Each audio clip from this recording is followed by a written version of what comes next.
friends, welcome to my channel. So in this video we will discuss about meningitis. meningitis क्या होता है? meningitis का means होता है इन्फ्लामेशन ऑफ मेनिंजियल लेयर। किसी भी शब्द के बाद, किसी भी वर्ड के बाद अगर आइटिस लगा है तो वो क्या हो जाता है, उस शब्द का क्या हो जाता है, इन्फ्लामेशन हो जाता है। जैसे यहाँ पे आइटिस लगा है मेनिंजियस के बाद, it means inflammation of meningeal layers. Got it?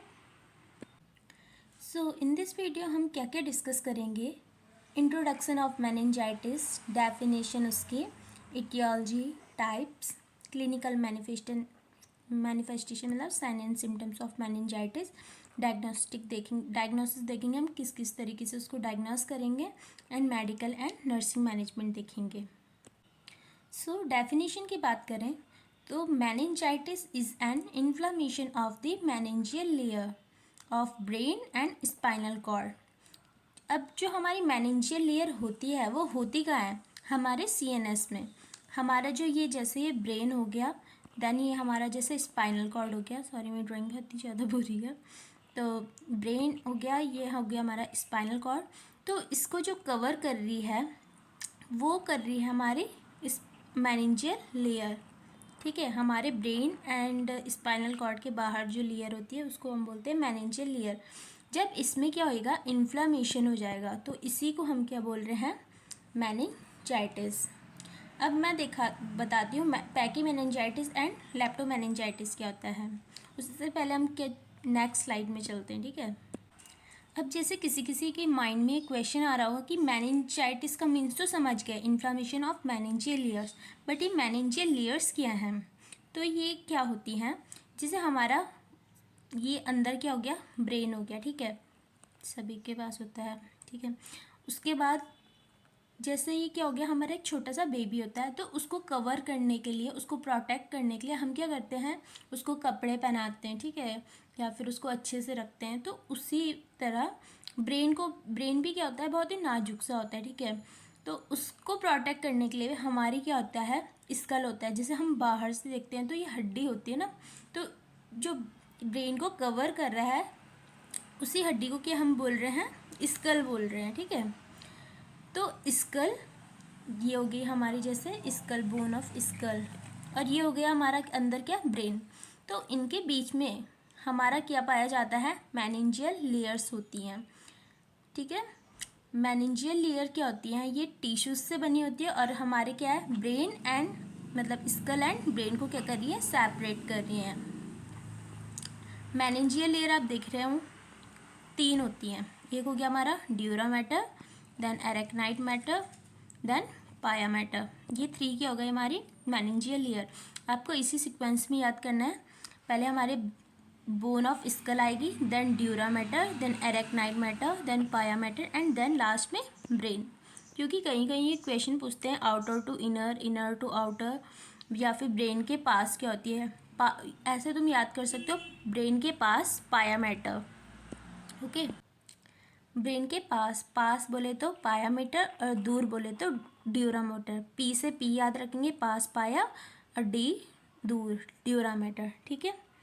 ये हो गई आपकी मेनिंजियल लेयर। मेनिंजियल लेयर का काम क्या होता है, ये हमारे ब्रेन को क्या कर रही है, प्रोटेक्ट कर रही है। तो फिर अब हम देखते हैं पैकी मेनिंजाइटिस क्या होता है, लेप्टोमेनिंजाइटिस क्या होता है। अगर इन्फ्लामेशन हमारे केवल ड्यूरा मैटर में हो रहा है तो उसको हम क्या बोलेंगे, पैकी मेनिंजाइटिस, ठीक है। और अगर इन्फ्लामेशन हमारे एरेक्नाइट एंड पाया मैटर में हो रहा है तो उसको हम क्या बोलेंगे, लेप्टोमेनिंजाइटिस, ओके, क्लियर है। अब जैसे आप देखते हो ये क्या हो गया, हमारा सबसे बाहर क्या होता है, स्कल होती है। उसके बाद हमारा क्या होता है, ड्यूरा मैटर होता है। उसके बाद एरेक्नाइट मैटर होता है। उसके बाद पाया मैटर होता है, एंड लास्ट में हमारा सबसे अंदर क्या आ जाता है, ब्रेन आ जाता है, ठीक है। तो इसके और इसके बीच, स्कल एंड ड्यूरा मीटर के बीच में एक स्पेस होता है, उस स्पेस को हम क्या बोलते हैं, एपिड्यूरल स्पेस, ओके। किसी किसी एग्जाम में ऐसे पूछ लेते हैं space between skull and dura mater, तो उसको हम बोलते हैं एपिड्यूरल। उसके बाद आता है space between dura mater and arachnoid mater, तो उसको हम बोलते हैं सबड्यूरल स्पेस, ठीक है, बहुत सारे बच्चों को ये बातें पता भी होंगी। देन आता है हमारा एरेक्नाइड एंड पायामीटर के बीच का स्पेस, उसको हम बोलते हैं सब एरेक्नाइड स्पेस। आप कैसे याद कर सकते हो? सब का मतलब क्या होता है? नीचे, बिलो, एंड एपी का मतलब क्या हो गया? ऊपर। अब ड्यूरा मैटर के ऊपर, ऊपर से आप एपी याद रखोगे और ड्यूरा के ऊपर है तो एपीड्यूरल स्पेस आ जाएगा, ठीक है। उसी तरह अगर ड्यूरा के नीचे है ये स्पेस, ठीक है, यहाँ ड्यूरा के नीचे आ गया तो नीचे को हम सब बोल रहे हैं और सब ड्यूरल स्पेस हो जाएगा इस तरीके से, ठीक है। उसके बाद एरेक्नाइड एंड पाया, अब ये क्या हमारे अरेक्नाइड के नीचे है तो इसको हम बोल रहे हैं सब एरेक्नाइड स्पेस, ठीक है। इस तरीके से आप इसको याद कर सकते हो। अब हम देखते हैं इटियोलॉजी। इटियोलॉजी का मतलब किस किस वजह से हमारा मेनिंजाइटिस हो रहा है। फर्स्ट वन आ गया हमारा ट्रॉमा, जैसे कोई भी हमें कहते हैं स्कल में कोई ट्रॉमा हो गया या फिर हमारे स्पाइनल कॉर्ड में ट्रॉमा गई, चोट लग गई है, उस वजह से हमारी क्या हो रही है? बोन फ्रैक्चर हो रही है, या फिर इसको फ्रैक्चर भी लिख सकते हैं यहाँ पे, ठीक है, इटियोलॉजी में। तो उस वजह से हमारा मेनिंजाइटिस हो सकता है। हमारा कोई भी बैक्टीरियल, वायरल, फंगल या फिर पैरासिटिक कोई इन्फेक्शन है उस वजह से हो सकता है, या फिर हमारा अपर रेस्पिरेटरी ट्रैक्ट के वजह से भी क्या हो सकता है? मेनिंजाइटिस हो सकता है। अब जैसे आप टाइप्स देख सकते हो किस किस टाइप्स में हम इसको डिवाइड कर सकते हैं, तो हमारा एक bacterial meningitis, viral, fungal, parasitic and non infectious type का मेनिंजाइटिस हो सकता है। जो हमारा बैक्टीरियल मेनिंजाइटिस होता है वो मोर सीवियर फॉर्म होती है, मतलब ये होता तो मतलब रेयरली होता है, बहुत कम होता है लोगों में, लेकिन अगर ये हो जाए तो ये क्या होता है? हमारा मेडिकल इमरजेंसी बन जाती है। इसमें अगर हमने इसको ट्रीट नहीं किया तो इसमें क्या होता है? 100% जो होता है डेथ देखने को मिलती है। तो इसके लिए हमें क्या करना पड़ता है? ये खुद से ठीक नहीं होगा, इसको हमें ठीक करना ही पड़ेगा, इसलिए इसे हम मेडिकल इमरजेंसी बोल देते हैं। ये सबसे ज़्यादा खतरनाक वाली मेनिंजाइटिस आप इसको कह सकते हो। तो ये किस किस वजह से हो सकता है? Like Streptococcus pneumoniae, Nigeria meningitis, Haemophilus influenza. अभी मैं आपको बताऊंगी इन सब के बारे में, लेकिन किसी को नोट्स बनाने तो आप इससे बना सकते हो। मतलब वायरल में कौन कौन से वायरस मेनिंजाइटिस कॉज कर सकते हैं, fungal, parasitic and non infectious condition में, ओके। अगर अब हम अदर टाइप्स की बात करें तो एक होता है हमारा सेप्टिक मेनिंजाइटिस। सेप्टिक मेनिंजाइटिस को ही हम क्या बोलते हैं? बैक्टीरियल मेनिंजाइटिस भी बोलते हैं, ठीक है, बैक्टीरियल मेनिंजाइटिस, क्योंकि ये क्या होता है? हमारे बैक्टीरिया के वजह से कॉज होता है। तो इसमें हमारे मेनली 4 टाइप के आ जाएंगे। एडल्ट में देखें तो मोस्ट कॉमन जो होता है वो नाइजीरिया मेनिंजाइटिस की वजह से हो रहा है। ओल्ड एज वाले पेशेंट मतलब लोगों में देखें तो वो किस वजह से हो रहा है? स्ट्रेप्टोकोकस निमोनी की वजह से हो रहा है। चाइल्ड में देखें तो वो किस वजह से हो रहा है? होमोफिलस इन्फ्लुएंजा की वजह से। एंड अगर मतलब जो 2 महीने के तक के बच्चे होते हैं उनमें देखा जाए तो ये ई कोलाई की वजह से होता है। कौन सा? सेप्टिक मेनिंजाइटिस और बैक्टीरियल मेनिंजाइटिस। देन हमारा नेक्स्ट टाइप आता है एसेप्टिक मेनिंजाइटिस। जैसे हमारा सेप्टिक मेनिंजाइटिस को हम क्या बोल रहे थे? बैक्टीरियल मेनिंजाइटिस, वैसे हम एसेप्टिक को बोलते हैं वायरल मेनिंजाइटिस। एविएट्स जैसे होते हैं ना, एविएट्स आप यूज़ करते होंगे तो वैसे तुम एवी से इसको याद कर सकते हो, ठीक है। एसेप्टिक को वायरल मेनिंजाइटिस बोल रहे हैं। तो इसमें हमारे क्या होते हैं? मोस्टली जो हमारे less than 5 years of age के बच्चे होते हैं वो अफेक्ट होते हैं। इसमें जो हमारे मोस्ट कॉमन वायरसेस आते हैं वो हो गया mumps, influenza, enterovirus, arbovirus, paramyxovirus, herpes simplex virus, etcetera etcetera, okay. Then आता है हमारा ट्यूबरक्लोसिस मेनिंजाइटिस। तो ये किस वजह से होता है? It's caused by tubercle bacillus. ये क्या होता है? हमारा एसिड फास्ट बेसिलाई है, या फिर ये किस वजह से होता है? माइकोबैक्टीरियम ट्यूबरक्लोसिस, ठीक है, इस वजह से। तो मोस्ट कॉमन जो एज इसमें देखने को मिलती है वो हमें देखने को मिलती है जो हमारे 6 to 24 मंथ्स के बेबीज़ होते हैं उनमें क्या होता है? ये मोस्ट कॉमनली देखने को मिलता है। देन हम देखते हैं क्लिनिकल मैनिफेस्टेशन ऑफ मेनिंजाइटिस, मतलब कौन कौन से साइन एंड सिम्टम्स इसमें देखने को मिलते हैं। तो सबसे पहले हमारे आते हैं क्लासिकल ट्रायड। क्लासिकल ट्रायड में आता है हमारा fever, headache, and neck stiffness, जिसको हम क्या बोलते हैं, नक्कल रिजिडिटी भी बोलते हैं। फीवर, हेडेक एंड नक्कल रिजिडिटी। तो ये तीनों हमारे क्या होते हैं, ये होते हैं हमारे क्लासिकल ट्रायड, जिसे आपको क्वेश्चन में पूछ सकते हैं कि fever, headache and neck stiffness are classical triad of which disease. तो आपका आंसर होएगा मेनिंजाइटिस। या फिर वो आपको क्वेश्चन करके पूछ सकते हैं क्लासिकल विच, या फिर which symptom is not include in classical triad of meningitis. तो आपको एक में फीवर दे देंगे, एक में हेडेक दे देंगे, एक में नेक स्टिफनेस दे देंगे, और एक में जैसे आपको सीजर दे दिया, तो आपका ऑप्शन क्या हो जाएगा, सीजर हो जाएगा। ठीक है, ऐसे करके वो क्या करते हैं, क्वेश्चन देते हैं।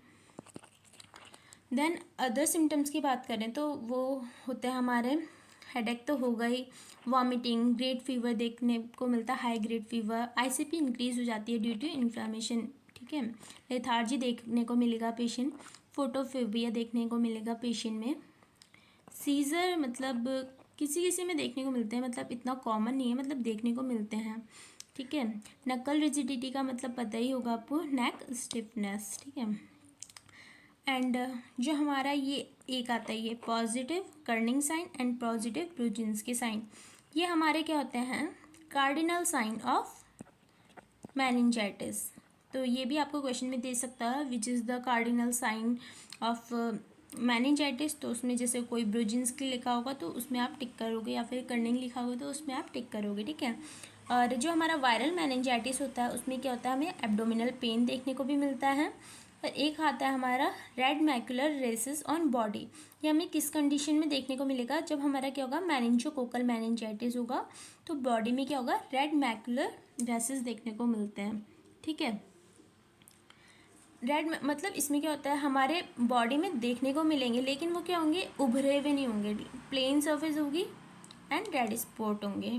Okay, peripheral circulation collapse in case of septic emboli, अगर सेप्टिक एम्बोलाई उस वजह से पेरिफेरल सर्कुलेशन भी क्या होगा, कोलैप्स देखने को मिलेगा। अब पॉजिटिव ब्रोजिन्स की कर्निंग साइन को ढंग से देखते हैं क्या होता है। ठीक है, तो फर्स्ट वन आ गया हमारा कर्निंग साइन, ये ऐसे इसमें एक्स्ट्रा आ गया। इसमें क्या करते हैं, हम पेशेंट को सुपाइन लेटाते हैं। सबसे पहले पेशेंट, जैसे ये पेशेंट है, हमने इसको सुपाइन लेटा दिया, मतलब फ्लैट। ओके, देन हम क्या करते हैं, angle between abdomen and thigh के बीच में हम 90 डिग्री का एंगल बना रहे हैं। अब देखो कैसे, ये हो गया एब्डोमेन, ये हो गया थाई, बीच में बन गया कितना, 90 डिग्री का angle. Okay, then between thigh and knee, जो ये हमारी थाई हो गई और जो हमारी ये नी हो रहा है, इसके बीच में हम क्या बोल रहे हैं, 90 डिग्री का एंगल बना रहे हैं। ये भी बन गया यहाँ पे हमारा 90 डिग्री का एंगल। तो उसके बाद जब हम क्या कर रहे हैं, जब उसका लेग क्या कर रहे हैं, एक्सटेंड कर रहे हैं मतलब ऊपर की तरफ, तो उसको क्या हो रहा है, हमारे हैमस्ट्रिंग मसल में क्या हो रहा है, पेन हो रहा है। हैमस्ट्रिंग मसल क्या होती है, थाई के नीचे हमारी हैमस्ट्रिंग मसल होती है, तो उसमें उसको क्या हो रहा है, पेन हो रहा है। तो पेन हो रहा है, इट मीन्स ये क्या हो रहा है, हमारा पॉजिटिव ब्रुजिन्स्की साइन हो गया। ओके, समझ आ गया। देन अब हम देखते हैं ब्रुजिन्स्की साइन। ब्रुजिन्स्की साइन में क्या होता है, automatically flexion of the hip and knee when the neck is flexed from supine position. देखो जैसे हमारा ये क्या है, पेशेंट है सुपाइन पोजिशन में, अब जब डॉक्टर क्या कर रहा है, उसकी लेग को क्या कर रहा है, एक्सटेंड कर रहा है, मतलब ऊपर उठा रहा है। तो उसकी जो बटक्स हैं और जो उसकी थाई वो है, थाई हो गया या फिर हमारा नी हो गया, ये क्या हो रहा है, अपने आप से ऊपर हो रहा है। हमने तो केवल हेड ऊपर किया, अब तुम खुद से देखो, तुम सुपाइन लेटो और अगर तुम हेड ऊपर कर रहे हो, ऑफकोर्स तुम्हारी नी खुद से तो ऊपर नहीं जाएंगे ना, लेकिन इस पेशेंट में क्या होता है, खुद से उसके जो नीज एंड हिप हैं वो एक्सटेंड हो जाते हैं।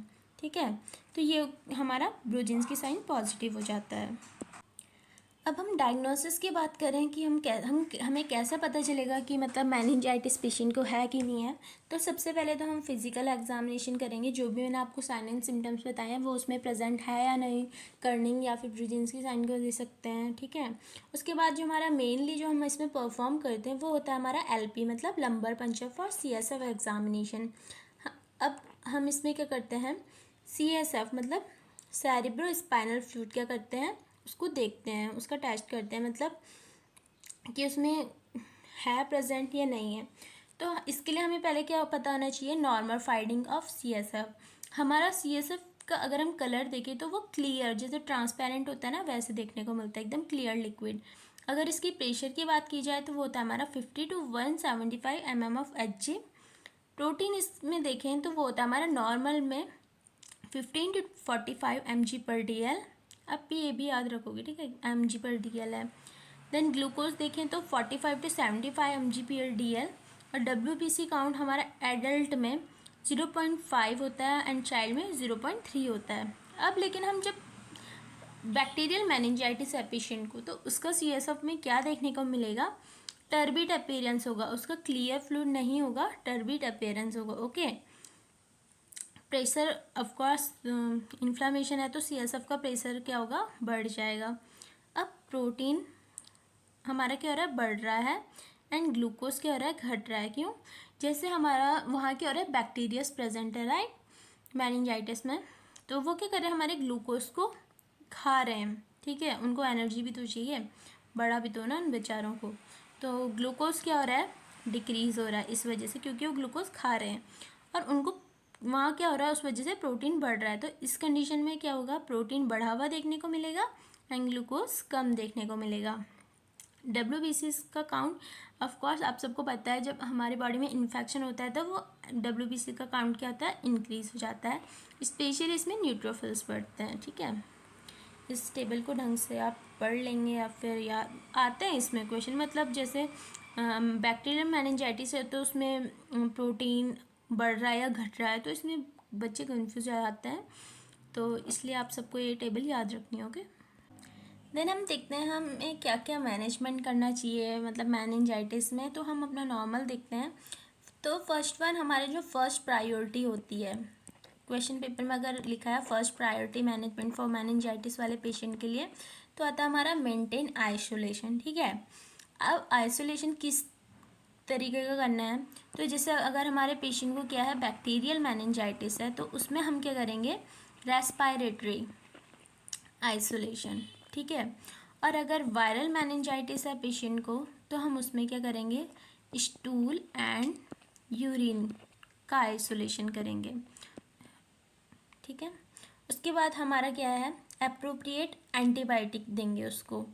एंटीबायोटिक अभी मैंने जैसे आपको बताया था कि बैक्टीरियल मेनिंजाइटिस क्या होता है? खुद से ट्रीट नहीं होगा, उसकी मॉर्टेलिटी 100% होगी अगर हमने उसको ट्रीट नहीं करा।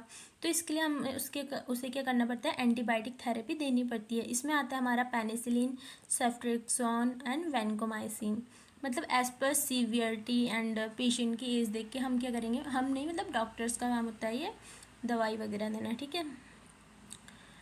देन आता है हमारा elevate the head of the bed. हम उस पेशेंट का बेड क्या होता है? एलिवेट रखते हैं, क्योंकि उसमें क्या होता है? हमारा CSF प्रेशर इंक्रीज है, तो उसको हेडेक वगैरह नहीं होएगा फिर, ठीक है, ज़्यादा प्रेशर नहीं पड़ेगा हमारे मतलब जो ब्रेन है उसमें, स्कल में। तो इसलिए हम क्या करेंगे? उसका head of the bed elevated रखेंगे, ठीक है। एट आएगा यहाँ पे, एट 30 डिग्री। देन आ गया हमारा वायरल मेनिंजाइटिस सेल्फ लिमिटिंग। जैसे मैंने आपको बताया कि उसमें बैक्टीरियल मेनिंजाइटिस में तो देनी पड़ती है दवाई, लेकिन जो हमारा वायरल मेनिंजाइटिस होता है वो क्या होता है? हमारा सेल्फ रिजॉल्विंग होता है, सेल्फ लिमिटिंग। लेकिन बैक्टीरियल मेनिंजाइटिस क्या होता है? हमारा मेडिकल इमरजेंसी होती है। इसमें हम एक ड्रग देते हैं डेक्सामेथासोन। डेक्सामेथासोन क्या करता है? इन्फ्लामेशन को क्या करता है? रिड्यूस करता है, ठीक है। और हम क्या करेंगे? असेस कर सकते हैं हम neurological status to detect sign of meningitis, मतलब, ठीक है। उसके बाद सिम्टोमेटिक मैनेजमेंट, जैसे जो जो उसमें सिम्टम्स आ रहे हैं, सिम्टम्स को रिड्यूस करने के लिए जो हम उसको ट्रीटमेंट दे रहे हैं, मैनेज कर रहे हैं, तो उसी को हम क्या बोलते हैं? सिम्टोमेटिक मैनेजमेंट बोलते हैं। जैसे हम उसको क्या कर रहे हैं? फ्लूइड एंड इलेक्ट्रोलाइट दे रहे हैं, एडमिनिस्टर कर रहे हैं, मैनिटॉल दे रहे हैं, फिनेटोइन सोडियम। फिनेटोइन सोडियम जैसे अगर मैंने बताया था ना, सीजर सब में नहीं देखने को मिलता है, तो अगर सीजर देखने को मिलता है तो हम इसमें क्या करते हैं? फिनेटोइन देते हैं, ठीक है। तो इसलिए इसका क्या हो गया? सिम्टोमेटिक मैनेजमेंट हो गया इस तरीके से। और देखें तो हम क्या करेंगे? उस पेशेंट को काम एंड क्वाइट एनवायरनमेंट प्रोवाइड करेंगे। अवॉइड ब्राइट लाइट, क्योंकि क्या था? उसको फोटोफोबिया हो रहा था, तो इसको इसलिए हम क्या करेंगे? ब्राइट लाइट को अवॉइड करेंगे। और अगर बेबी है तो ऑफकोर्स जैसे CSF इंक्रीज़ हो रहा है, तो उसका क्या होएगा? हेड सर्कमफेरेंस भी इंक्रीज़ होगा। तो बच्चों में हम क्या कर सकते हैं? इन फ्रंट में, मतलब जब तक हमारे फॉन्टेनल्स क्लोज नहीं होते तो हम क्या करेंगे, हेड सर्कमफेरेंस को रिकॉर्ड करेंगे, ये मतलब CSF कम हो रहा है आफ्टर ट्रीटमेंट या नहीं, ठीक है। मेडिसिन मैंने आपको जो बताया कि antibiotic, penicillin, ceftriaxone and vancomycin. इसमें कॉम्प्लिकेशन देखें, अगर हमने इसको ट्रीट नहीं किया या फिर आफ्टर मेनिंजाइटिस कौन कौन सी कॉम्प्लिकेशन देखने को मिल सकती है, तो सेंसरी न्यूरल हियरिंग लॉस देखने को मिल सकता है, पैरालिसिस, डिक्रीज इंटेलिजेंस, ये सारे मतलब दिमाग से रिलेटेड हैं, ठीक है, ब्रेन क्योंकि इफेक्ट हो रहा है इस वजह से। लर्निंग डिफ़िकल्टी देखने को मिल सकती है पेशेंट में, एपिलेप्सी या फिर सीजर जिसको बोलते हैं, थोड़ा डिफरेंस है मतलब जो है। उसके बाद मेमोरी लॉस हो सकता है, सेप्टिसेमिया, बिहेवियर डिफ़िकल्टी, अगर बहुत ज़्यादा सीवियर हो गया तो उसमें डेथ भी देखने को मिल सकती है। Okay, so thank you so much. If you like this video so please like, share and subscribe to my channel. Thank you.